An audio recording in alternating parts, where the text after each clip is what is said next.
worship evolves out of his experiences,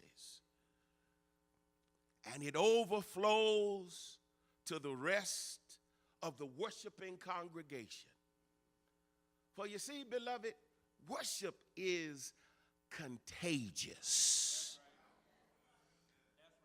If somebody is worshiping, I mean sure enough worshiping.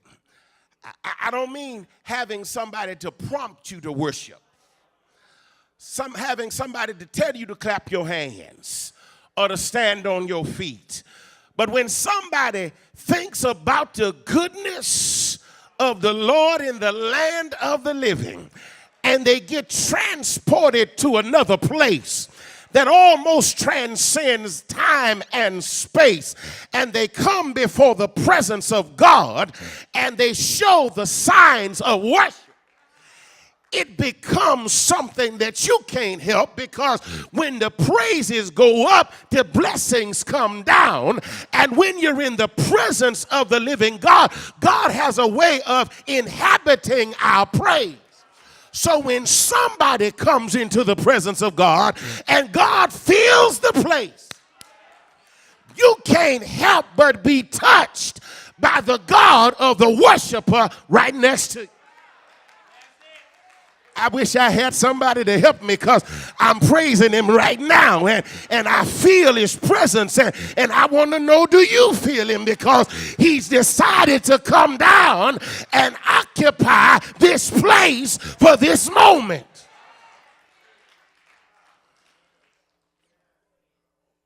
So he worships, and it becomes contagious.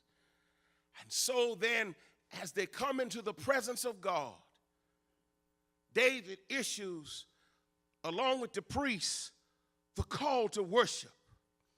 The earth is the Lord's, and they that dwell therein, the world and all that are in it, for he has founded it upon the seas and established it upon the flood.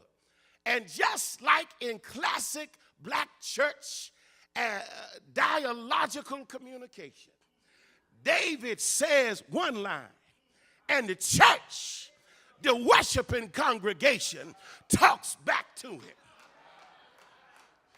The earth is the Lord's. That's the worship leader. Then the people come back and say, who shall ascend unto the hill of the Lord? He that hath clean hands and a pure heart, who hath not lifted up his soul unto vanity, nor sworn deceitfully, he shall receive the blessings of the Lord and the God of creation.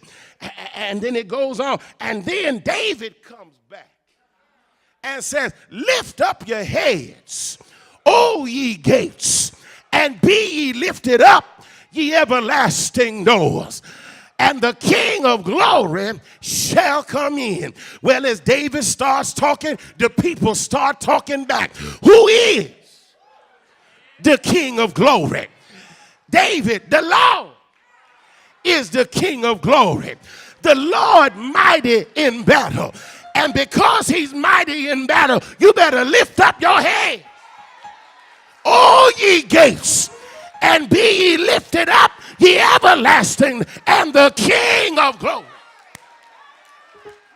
shall come in.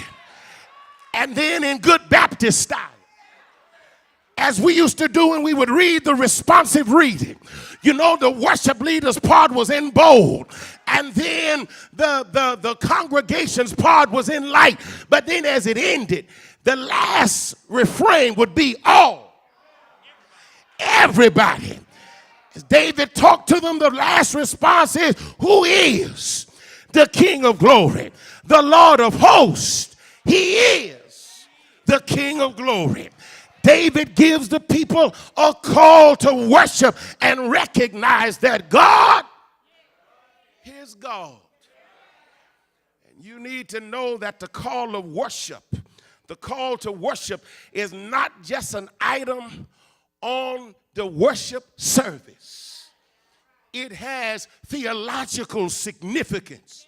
If you come to church and you hear Reverend Lee admonish you to come into his presence, with thanksgiving and be gracious. That it has a theological significance.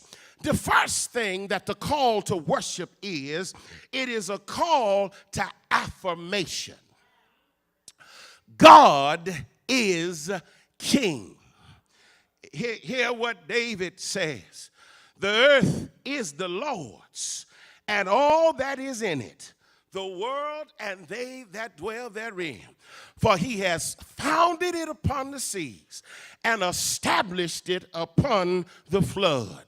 Worship is a kingdom function, because in worship we recognize from our particular social location and worldview that God is still king. That's what worship is. It is a reminder